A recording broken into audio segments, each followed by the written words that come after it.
He is a partner at the Boston Consulting Group, one of the most influential business strategy consulting firms across the globe. It was one of my dream jobs when I was graduating from business school, and I'm honored to be working here for so many years. He is an IITian from the prestigious Indian Institute of Technology, Bombay, who did his MBA from the Columbia Business School. Indians have been taking more and more prominent position in society and business and politics, and that has helped influence the US policy. NewsX proudly presents the Vaku Diaspora Dialogue with Natansh Mathur. Hello and welcome to NewsX Vaku. Natansh Mathur joins me on the broadcast. He's a partner in Boston Consulting Group, the second largest consulting firm by revenue. Natansh did his MBA from Columbia Business School and he holds a bachelor's in engineering from IIT Bombay. He currently is residing in New York. It's good to have you, Natansh, on the show. Great to meet you today, Megha, and thanks for having me. Natansh, my first question has to be that what motivated you to travel all the way from India and settle in the United States? I understand America being the dream country for any immigrant to make it large. Yeah, and so I think my motivation to move to America was more around to get a more global exposure. So I see United States as a melting pot of cultures, ideas, and business. And I just wanted to learn from it, absorb it as a sponge. And I got that opportunity when I went to business school here. And even when I'm working here, there are people from around the world with different ideas and perspective, and it really steepens your learning curve. Absolutely. And the fact that you have gotten a plum job in BCG in New York, Boston Consulting Group, that's a dream job for hundreds and millions of people across the globe. How is it working in one of the topmost organizations in the world? What's your role in the organization? If you could shed some more light into it. Absolutely. So yeah, it was one of my dream jobs when I was graduating from business school, and I'm honored to be working here for so many years. It's one of the premier consulting organizations. It's a strategy consulting firm. And I particularly work in their private equity practice, where I work with private equity funds and advise them on potential acquisitions, whether it's a good acquisition to make or not. And then I work with the portfolio companies of those private equity funds to kind of develop their growth strategy, to kind of create value for the shareholders, as well as create value for the society by creating high-paying jobs, as well as products and services that improve kind of standard of living of people. Absolutely.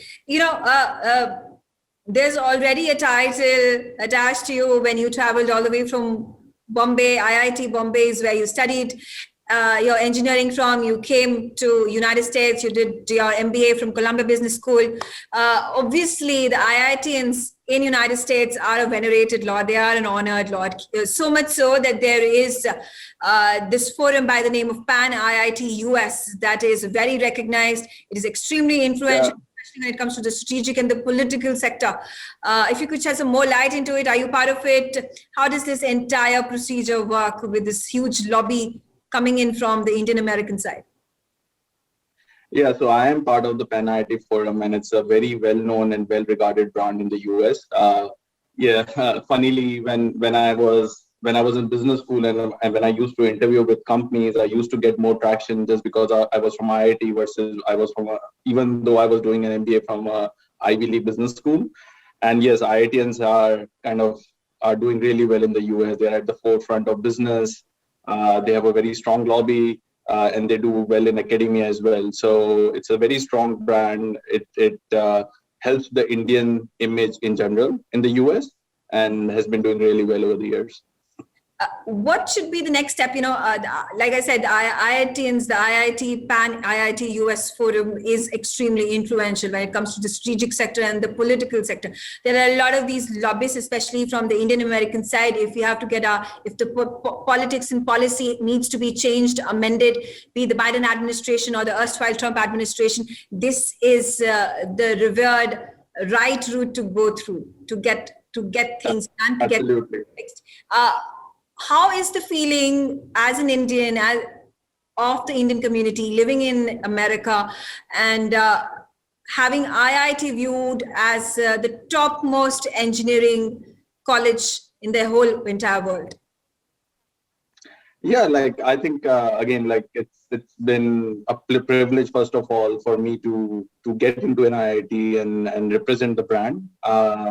It opens a lot more doors for you than you can imagine, and like prepares you for success for rest of your life. And that is the proof is in the pudding, right? You see a lot of CEOs, like leaders in industry in the US and globally, who are from this, who are ex-IITians, and they have improved the image of India here by starting in some cases by starting multi-billion-dollar companies, by being CEOs of large organizations, and having an important place both in business as well as politics, and influencing policies in favor of India. And that, I think, is true just beyond IITians as well as like broader Indian Americans, where even the first generation or second generation Indians in the US are doing quite well. And right now, the vice president of the US is an Indian American. So like we are at the top echelons of the society. Absolutely. And that's a good stereotype to have, an IIT. And when it comes to, and then also there has been a massive shift, a transformational one at that, that Indian Americans who used to be the backbenchers, who used to be at the back end of things, have suddenly decided to come at the forefront, be it the big tech companies, be it the other industries, be it politics, be it policy. I'm talking about the Sundar Pichais and the Satya Nadellas, who are getting the limelight at this time of the hour, which was much needed, which was much desired. Perhaps should have come several years ago, but never late than better late than never. What is the kind of feeling as an Indian American that you get living in America, living the American dream, being the amongst the most educated class in the American society, and being looked up by the Indian American community? Yeah, so it's a great feeling, right? And Indians, even though we are less than maybe 1% of the US population, are definitely seen as a model minority. They tend to do well in all spheres of life, as you just pointed out. Both first-gen Indians that have just come to America as first-generation Indians, and folks who grew up here, and they are doing well across all the different spheres of society, right? So right from business to academia, to now even Hollywood. You see, you did not see historically a lot of like Indian faces on TV as well as movies, but now you see Indian actors coming from India. Priyanka Chopra is a good example, but like at the same time, a lot of Indian Americans are taking up a prominent position on American TV and movies. So that's great to see. Yeah, it's a multilateral change, and India is at the core of it, and that's good news for us.